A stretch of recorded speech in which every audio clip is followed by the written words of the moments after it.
On a voulu mettre le pain tissé en avant parce que vous savez, dans tous les pays africains, on a différentes sortes de pain tissé. Mais c'est vraiment notre produit local. Ça fait travailler des femmes au-delà des villes. Et on s'est dit, la mode, c'est toute une industrie. Vous voyez, donc ça va faire un enchaînement. Et comme on se modernise, on fait le pain tissé dans la haute couture.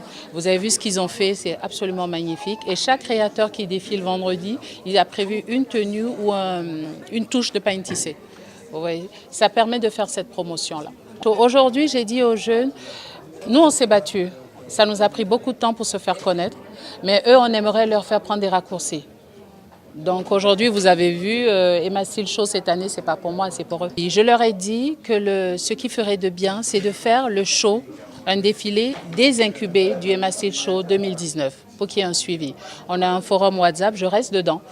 Et pour les 5, c'est qu'ils vont présenter les modèles à tous ceux qui seront là. C'est vrai que grâce à vous, les gens vont le voir, mais ils vont faire pour la première fois un grand P. Pour la plupart, c'est leur premier défilé. Vous savez, ça crée des émotions. Hein? Et voir des sommités comme Gilles Touré, Chouchou Lazare, tous ces gens de la mode qui sont là, il faut que ça serve à quelque chose. On est là pour rêver, n'est-ce pas? Je suis styliste modéliste. Je fais partie des incubés avec Madame Emma, avec Hello Grâce. Oui. Je me suis inspirée plus particulièrement de la naissance que j'ai amenée pour représenter le pain tissé. Du pain tissé de la Burkina Faso, du pain tissé de la Burkina Faso, de façon d'infamie, avec mélangé avec du pain tissé.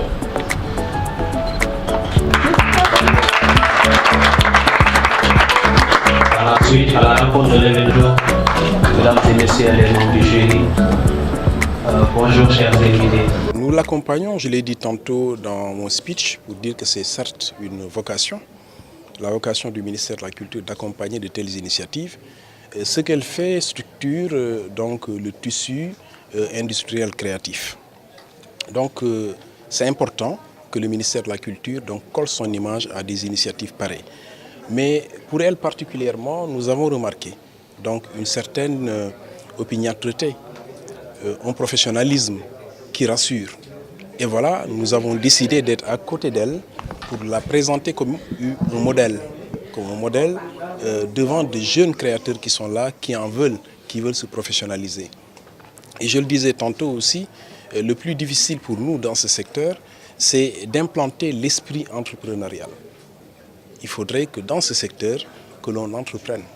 Il ne faut pas que ce soit un secteur, le secteur gémissant de la société où on ne fait que se lamenter simplement parce que les subventions ne viennent pas. C'est bien de subventionner, mais on ne peut pas continuer toujours à subventionner. Subventionner pour donner un coup de pouce, pour que ça démarre, c'est quelque chose qu'on peut comprendre. Mais une subvention à longueur de vie, cela pose un problème.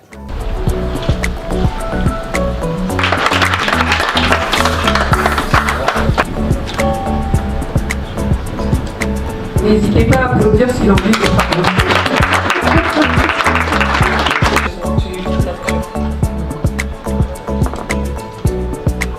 Ça se détache. Oui, ça se détache. Un peu des...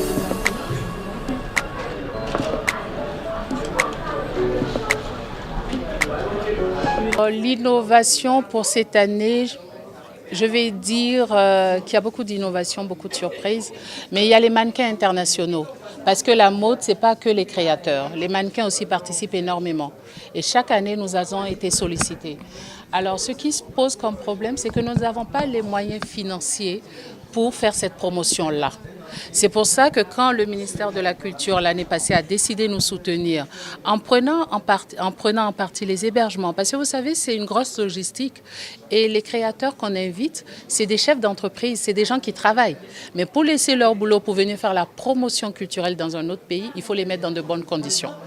Et l'appel que j'ai lancé réellement, j'aurais aimé que la première dame soit vraiment la marraine de ce premier incubateur. Parce qu'on a été contacté par différents pays de la sous-région pour pouvoir refaire cela.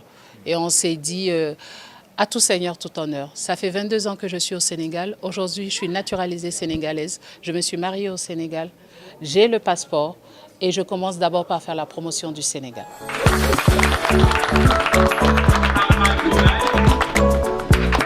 Thank you.